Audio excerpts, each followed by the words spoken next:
Oye, Felipe, cuéntame por qué me trajiste este barco tan bonito, oye. Bueno, queridos amigos y Renzo, hay una serie de historias bastante macabras que han ocurrido frente a las costas de Chile. Yo traigo hoy día una que creo que muy poca gente conoce y creo que tú tampoco. Ahora, yo te quiero preguntar a ti hoy día, ¿de qué vas a hablar? Bueno, a petición del público, vamos a seguir hablando de extraterrestres y específicamente cómo comenzó todo el tema extraterrestre en nuestro planeta. No se pierda este programa.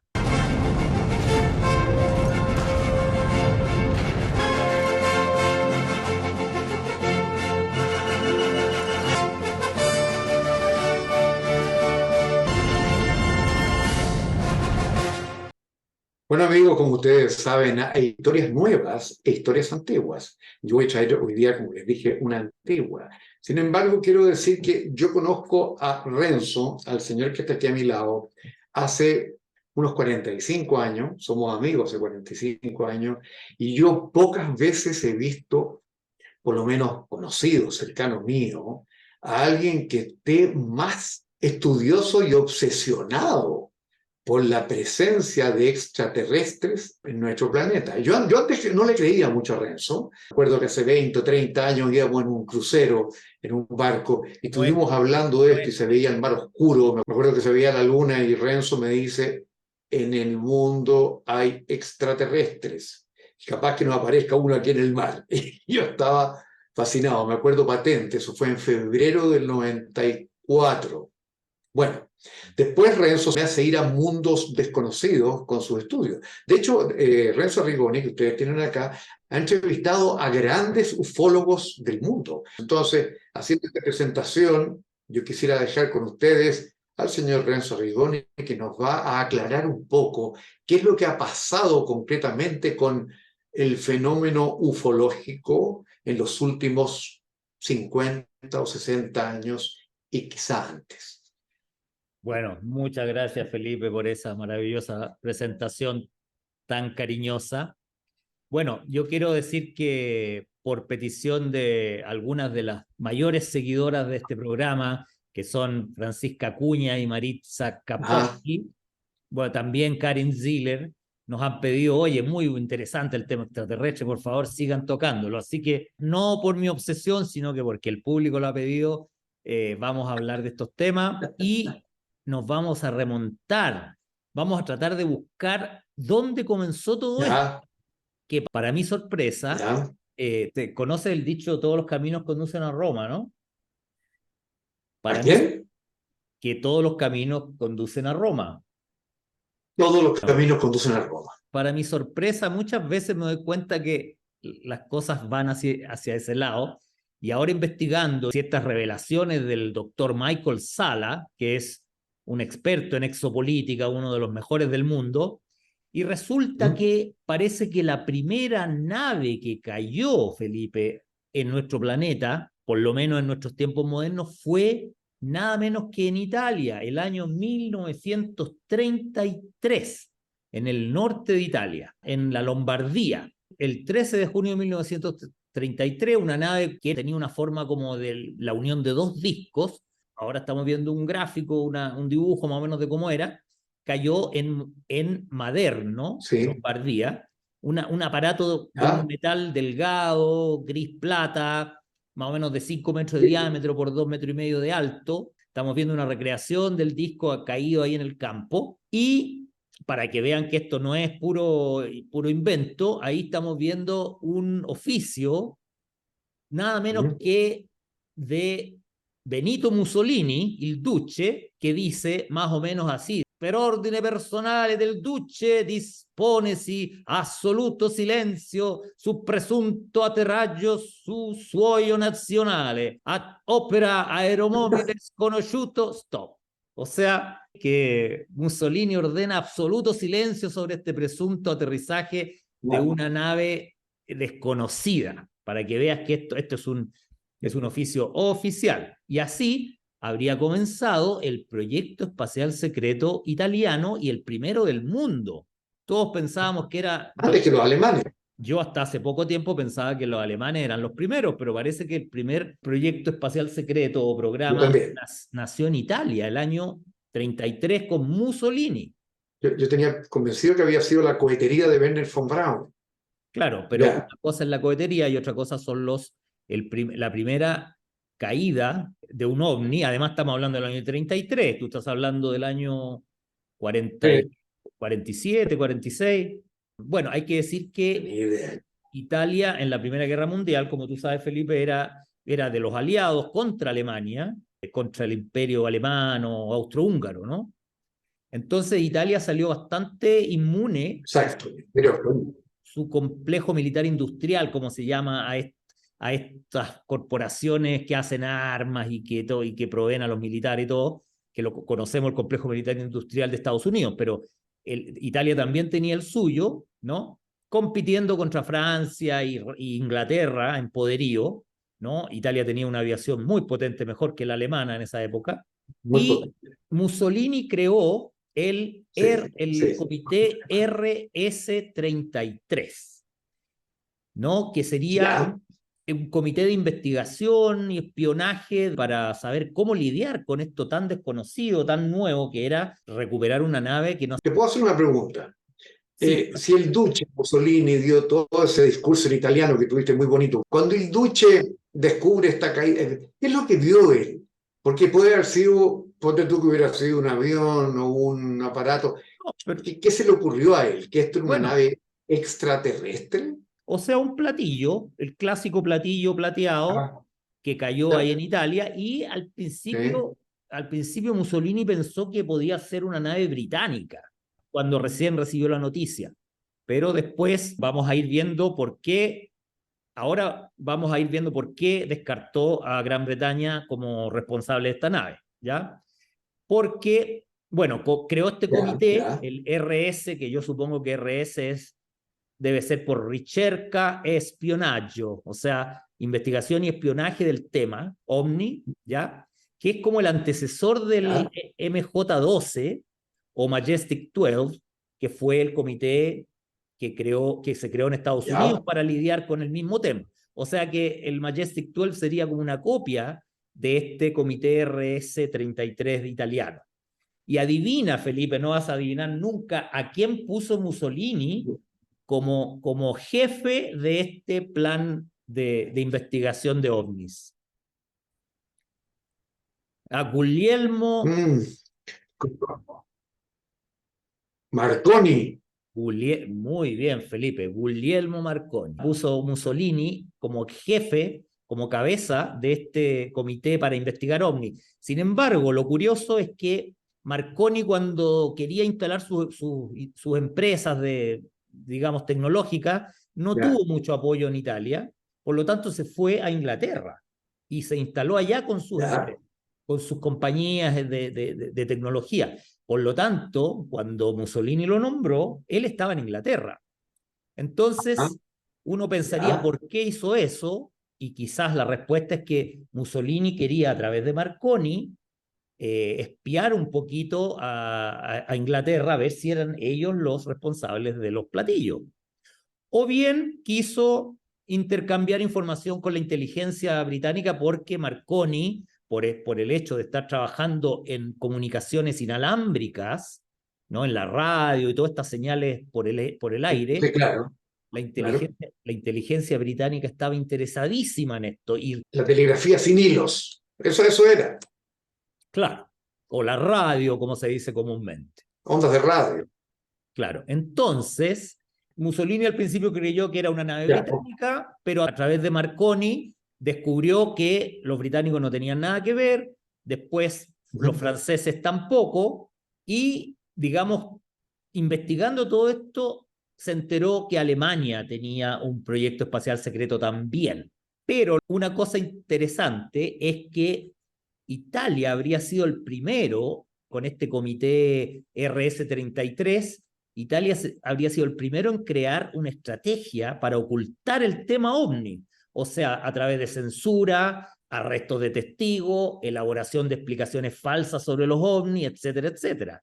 muy interesante nuevamente. Entonces, en 1938 asume Churchill y se vuelve muy amigo de Benito Mussolini. Entonces, interactuando con Churchill, Mussolini se da cuenta que en realidad los ingleses no tienen nada que ver, los franceses tampoco, y que los alemanes probablemente sí. Entonces, se da cuenta que realmente los alemanes sí tienen algo que compartir con él, tienen conocimientos que él no tiene y tienen un aporte, y el 22 de mayo del 39 se genera el Pacto de Acero, un pacto militar entre Italia y Alemania, una alianza militar, y comienzan a colaborar en el tema OVNI con el proyecto espacial secreto de Alemania que se llama Haunebu. Y después, bueno, después se mete nuestro amigo William Tompkins, ¿te acuerdas de este niño que hacía barquitos como tú? Y bueno, él participaba de una oficina de espionaje naval, y ahí los espías que tenía Estados Unidos en Alemania también confirman todo esto de los proyectos secretos, de capturas de OVNI y toda la cosa.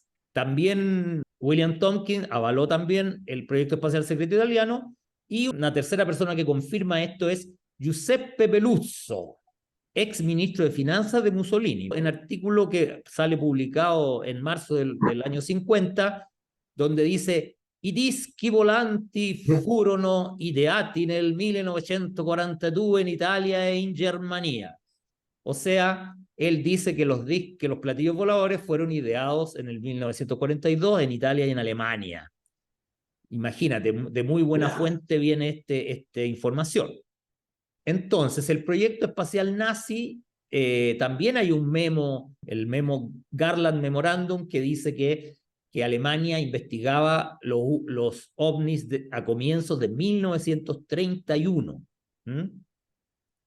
Recordemos que los nazis subieron al poder el año 33, pero el año 31 ya investigaban los ovnis. Correcto. Claro, claro. Y me subió al poder el 33 como canciller del Reich. Claro, pero antes de eso ya Alemania estaba investigando el tema. ¿Ya? Sí. Y en 1931 existía la República de Weimar, ¿no? Donde nuestro querido amigo Óscar Andrade vivió muchos años. Así es.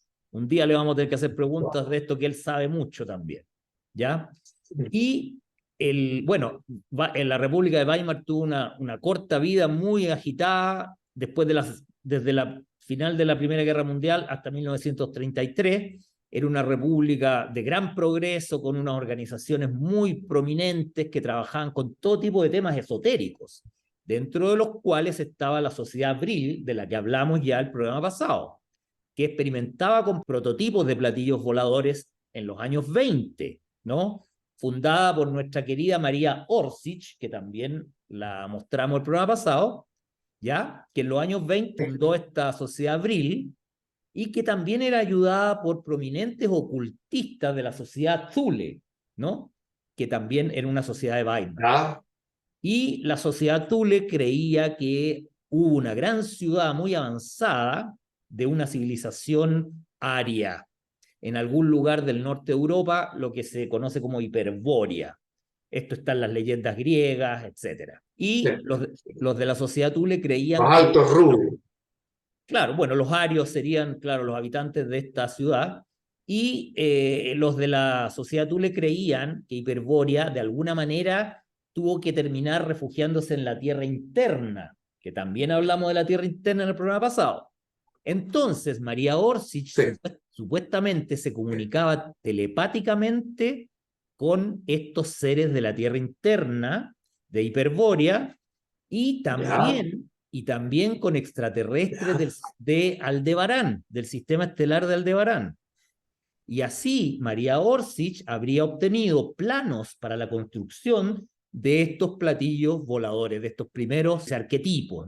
Hay una pregunta que yo siempre he querido hacerte, porque tú me estás contando la historia de lo que pasó, que pueden haber sido platillos voladores, pueden haber sido también prototipos alemanes que venían a la guerra, pero mi pregunta es, ¿estos platillos voladores se suponía que venían de fuera de la Tierra? Y mi pregunta es, si venían de fuera de la Tierra, ¿por qué se estrellaban? ¿Por qué? Porque imagínate tú la tecnología que debe tener una nave que viaja a través de los agujeros de gusano del espacio para caerse en la Tierra. Eso es lo que yo nunca he entendido muy bien. ¿Por qué? Claro, mira, yo entiendo tu curiosidad, Felipe, por saber si son extraterrestres o no, pero ya que el público nos dice que les interesa mucho el tema extraterrestre, yo quise empezar ¿Ya? desde cómo comenzó todo esto, el año 33 más o menos, en Te, Italia, te qué sé entiendo, yo, te entiendo, te y entiendo. vamos, y en los programas vamos a ir avanzando hacia esto que tú me preguntas de evidencias Sí, extraterrestres, que yo creo que las hay, pero prefiero centrarme ahora en cómo lo percibió la gente o los que estaban metidos en el tema, la cómo, parte histórica, digamos, cómo percibieron terrestre. los seres humanos de nuestro planeta esta irrupción de los ¿Ya? platillos voladores en nuestra sociedad.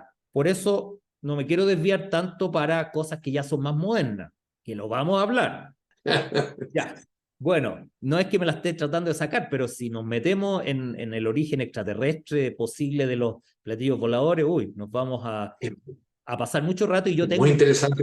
tengo un video muy interesante para mostrar ahora en un ratito más y como estamos, el tiempo ha avanzado muy rápido, Bueno, quiero cerrar un poco el tema para mostrar este video y decir que estas naves en realidad eran vehículos para desplazarse en el espacio-tiempo. Así los definía María Orsi y esta gente, ¿ya? Lo más interesante para mí, Felipe, es que la información que recibía María Orsi de estos extraterrestres de Aldebarán era ¿ah? que los planos venían, las instrucciones venían en idioma sumerio, ¿no? Como los que ¿Ya? hablaban nuestros queridos amigos Anunnaki. Así que eso es muy interesante para comentarlo ¿Ya? en el futuro, de que María Orsic recibía mensajes en idioma sumerio desde este otro planeta. Para cerrar, digamos que los alemanes llegaron a crear unas 17 naves, porque, bueno, la SS, ¿Ya? cuando Alemania subió al poder, los nazis subieron al poder, la SS prácticamente se apoderó de todo este trabajo de la sociedad Brill y comenzaron a tratar de construir platillos voladores de guerra, verdaderos tanques voladores, ¿no? Que le llamaban también las Hanuwa. Bueno, ellos, como te decía, crearon como 17 naves, hicieron como 88 vuelos de prueba. Así, Preparándose para la guerra. no, vuelos de prueba creando platillos voladores, independiente si para la guerra o no, pero, o sea, hay muchas pruebas. Yo sé que la gente debe estar dudando y está diciendo, pero ¿cómo los nazis iban a tener ya platillos voladores y todo? Bueno, vamos a ver ahora una imagen de una de estas pruebas que se filtró hace unos años. Mira, aquí vamos a poner el video. Ahí, ¿Ya? mira, ahí estamos viendo, este es uno de los prototipos nazis que está ahí. ¿Ya?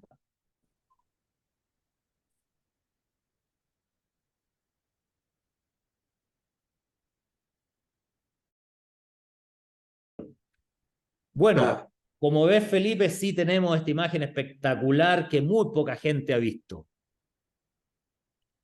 O sea, esa imagen me impresiona, yo no la había visto nunca porque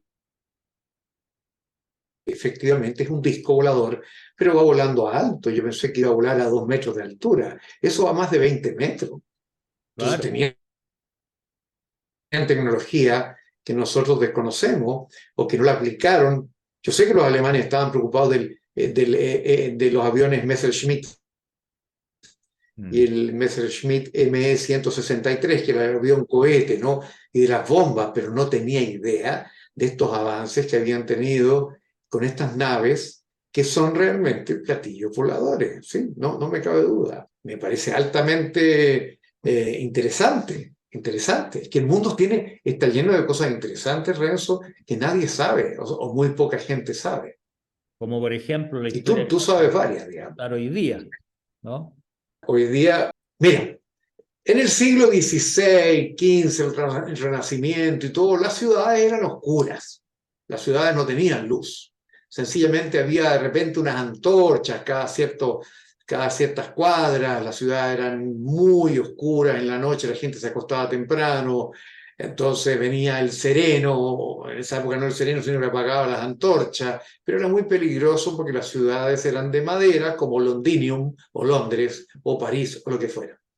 Y un día se dieron cuenta de que se podían iluminar las ciudades con aceite de ballena. Y este fue el principio, ¿no es cierto?, de la caza de la ballena. Estamos hablando más o menos de 1790 en adelante, y se hicieron muchos barcos balleneros que podían no solamente atrapar la ballena, matarla, sino que faenarla. Los barcos buenos traían 2000 barriles de aceite de ballena y partían en expediciones de 2 años. Era una vida durísima, Renzo, una vida durísima. Había muchachos de 14 y 15 años que ya estaban en los barcos a esa edad. Bueno, pero había un puerto en los Estados Unidos, en la zona de Maine, 2 puertos en realidad. Uno se llamaba New Bedford y el otro se llamaba Nantucket. Y de ahí, de Nantucket, generalmente venían bajando por las costas de Brasil, Fortaleza, Costa de Brasil, Sao Paulo, entraban a Argentina, Buenos Aires, el Estrecho de Magallanes y doblaban, acuérdate que el Canal de Panamá no existía, y doblaban, giraban hacia el norte a Barlovento y llegaban a 2 puertos, Constitución o Valparaíso. Esos eran los 2 puertos donde ellos se abastecían de agua, se abastecían de comida y todo. Bueno, y hubo una nave que se llamó el Essex, y de ese quiero hablar. El Essex partió de Nantucket en un viaje largo, 2 años. El capitán de apellido Pollard y el primer oficial Owen Chase, que fue un gran navegante, un tipo con un carácter parece que tremendo.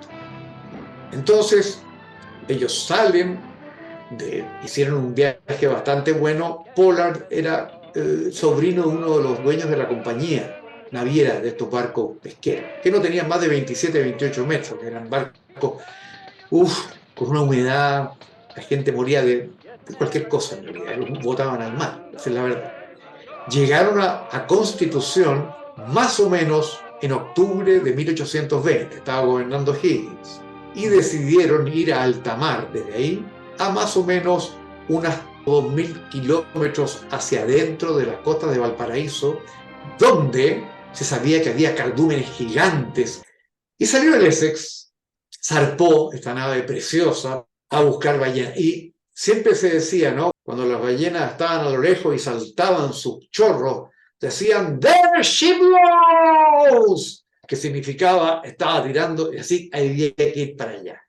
Y los tipos no iban en el barco, los tipos iban en botes, cabros de 14, 15 años y gente más grande, con enormes venablos, que se llamaban, que eran unos arpones gigantescos. Con estos arpones gigantescos se acercaban a la manada de ballenas, que eran bastante amigables, digamos yo, y las clavaban. Y era una cosa tremendamente cruel, pero era gente dura, y necesitaba llevar aceite a Europa y a los Estados Unidos. Pero hubo un problema. Cerca de la isla Mocha, que queda frente a Temuco, me parece, Isla Mocha en Chile, asolaba las costas una ballena gigantesca. Le llamaban Mocha Dick.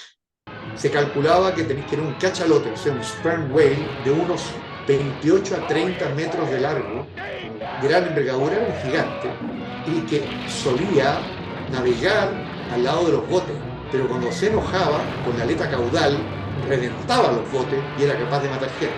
De hecho, mató 1 o 2 personas, no tanto tampoco como en las películas. Y estos tipos, Pollard y Chase, que se llevaban bastante mal, dijeron, vamos a cazar esta ballena y le vamos a sacar 3000 barriles de aceite, porque es gigantesca, y nos volvemos a New Bedford, Estados Unidos. Pero algo le decía a Chase, que había soñado en una tragedia, que no debían perseguir una ballena de ese tamaño, y además que albina. La ballena era albina, grisáceo, blanco, y le llamaban Mocha Dick. Mocha Dick. Okay.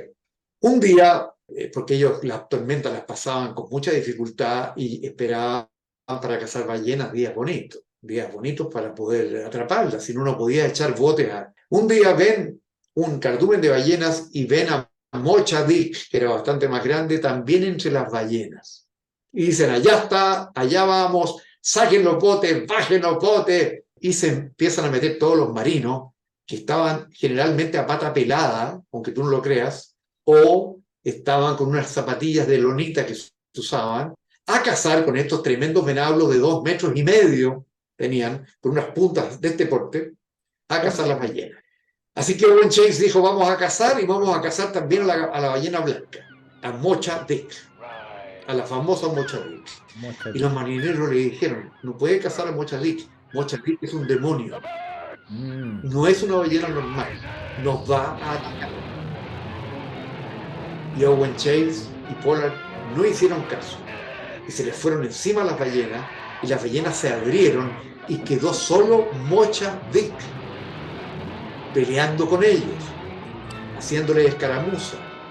Destrozó un bote con la cola, con la aleta caudal y mató a 6 marineros del golpe que les dio. Los mató, los reventó. El problema es que no podían atraparla. Ahí Owen Chase se asusta y dice, esta ballena es demasiado grande para nuestros botes, tenemos que volver al barco. Así que pongamos todo el viento, porque tenían velitas chiquititas también, vayan con los arpones listos por si acaso se acerca, porque yo nunca había visto un gigante de estas proporciones. Era más largo que el barco, que como digo tenía 27 metros.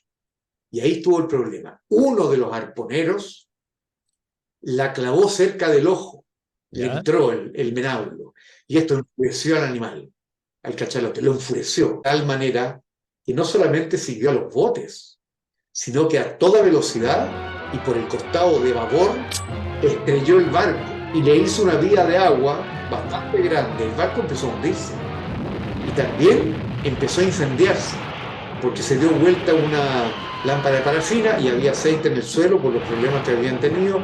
El barco se incendia y Mocha Dick, feliz, se va. Había destrozado a todos sus enemigos con un venablo clavado cerca del ojo. El Essex, que se llamaba el barco, en la película, en el libro de Melville se llama Pequod, el Essex empezó a hacer agua, empezó a hundirse, hundirse, hundirse. Al final, el mástil principal, que es el palo mesana, quedó bajo el agua y quedaron todos los botes. Y gaviotas, porque las gaviotas siempre andaban cerca de las ballenas, porque las ballenas tienen pércebes, que son unos bichitos que las gaviotas comen. Y aquí vino el problema. Quedaron 46 sobrevivientes, habían muerto varios, 8 o 10, y tuvieron el problema que tuvieran que irse a los botes. Y en los botes no tenían demasiada agua, tampoco tenían demasiadas provisiones. La primera noche muere Pollard, que era el capitán, porque estaba herido, estaba quemado, y lo botan al mar. Y aquí viene lo terrible. Estuvieron 45 días a la deriva. Mocha Dick no apareció más, no lo siguió. 45 días a la deriva, sin comida, pescaban, pero no tenían agua. Y empezaron a morir de sed, no de hambre. El problema fue que, ¿qué hacían con los muertos? Había mucha hambre. Ya no tenían lienzos de pesca. Así es que o los botaban o se los comían. La investigación que hubo en la Marina fue que ellos cometieron canibalismo. Se fueron a una isla famosa que se llama Pitcairn, en el centro del Pacífico, porque unos querían ir a Valparaíso, pero otros querían seguir hacia las islas Pitcairn, porque decían que Valparaíso había mucha tormenta cerca y no podían llegar a Valparaíso y se iban a hundir en los botes. Se fueron a Pitcairn. Ahí estuvieron bastante tiempo, 8 sobrevivientes solamente. ¿Cómo cuánto tiempo estuvieron? Tuvieron 45 días. No. Ellos llegaron a la isla, escúchame, en 3 meses, comiendo carne humana, tratando de tomar agua de lluvia. 3 meses. Esto fue una tragedia, pero una tragedia griega. No, fue una tremenda tragedia griega, pero se quedaron en la isla Pitcairn los 8. Ahí pudieron comer algunos dátiles, qué sé yo, y un día un barco ballenero los pasó a buscar y los llevó nuevamente a New Bedford. Y aquí viene la leyenda. Owen Chase era un hombre muy duro, no era ni simpático, ni agradable, ni nada, era un asesino de ballenas nomás, y la sangre para él era algo normal. Eran normal, eran seres de su época, ¿no? No muy cariñosos que dijéramos y todo, pero muy buen marino. Y un día, estando más viejo ya Owen Chase, más viejo, digamos 58, 60 años, que era una edad en que te ibas muriendo en esa época, entra al bar donde estaban, que se llamaba The Blue Whale, en New Bedford, entra un hombre, y ese hombre era un escritor. Y era un escritor que le interesaban mucho las historias del mar, pero nunca había navegado. Se llamaba Herman Melville. Entonces el tipo ahí en el bar le dice, señor Melville, o sea, le dio su trago y qué sé yo, y Melville le preguntó por historias del mar. Y le dijo, ¿sabe qué? En esa silla que está allá está sentado nada menos que Owen Chase. Y ellos sufrieron una aventura con un cachalote gigante que hundió su barco hacia 1820. Estamos hablando ahora de 1848. Ahí está. Había pasado 28 años. Entonces se acercó bastante tímido Melville a Chase, porque Chase tenía cara de pocos amigos y era grande, un tipo enorme. Y le empezó a preguntar, y el tipo le dijo, yo le puedo contar toda la historia y usted la puede publicar, pero Moby Dick nunca fue una ballena. Moby Dick, le dijo, fue un demonio. ¿Por qué le dijo Moby Dick? Porque resulta que se llamaba Mocha Dick y Edmund Melville la empieza a nombrar en la conversación como Moby Dick. Y se le ocurrió a Owen Chase que era un mucho mejor nombre que Mocha Dick. Y juntos escribieron la historia. Y esta historia se publicó en 1851 con un capitán que le faltaba una pierna, el capitán Ahab, qué sé yo, y se llamó Moby Dick. Líder de ventas, Moby Dick, bestseller de la época, un clásico. Y Owen Chase murió en 1869. Recuerda que Owen Chase, cuando pasó lo de Moby Dick, tenía 24 años. Estaba en su plenitud para ser marino, y los otros tenían 14. Esta es la historia que te quería contar hoy día, la historia de Moby Dick, el famoso libro de Herman Melville, que no es otra cosa que Mocha Dick. Y sucedió frente a las costas de Chile, exactamente el 20 de noviembre de 1820. Ahí fue el asunto. Mira, ¿Qué te parece? qué interesante historia y cuán poca gente sabe que Moby Dick es una ballena, un cachalote chileno. Sí, tú sabes que los cachalotes no llegan a pedir más allá de 18 metros y pesan 18 a 20 toneladas. Este medía sobre 28 metros. Un gigante, un ¿Ya? monstruo. Ahora, Moby Dick no se la llevó pelada tampoco. Era un monstruo. Unos dicen que lo atraparon y que lo mataron, pero otros dicen que es una leyenda, que murió de vieja dando vueltas por los mares. Pero al final, ¿era macho o hembra Moby Dick? Moby Dick era macho. Ah, ya. Moby Dick era macho.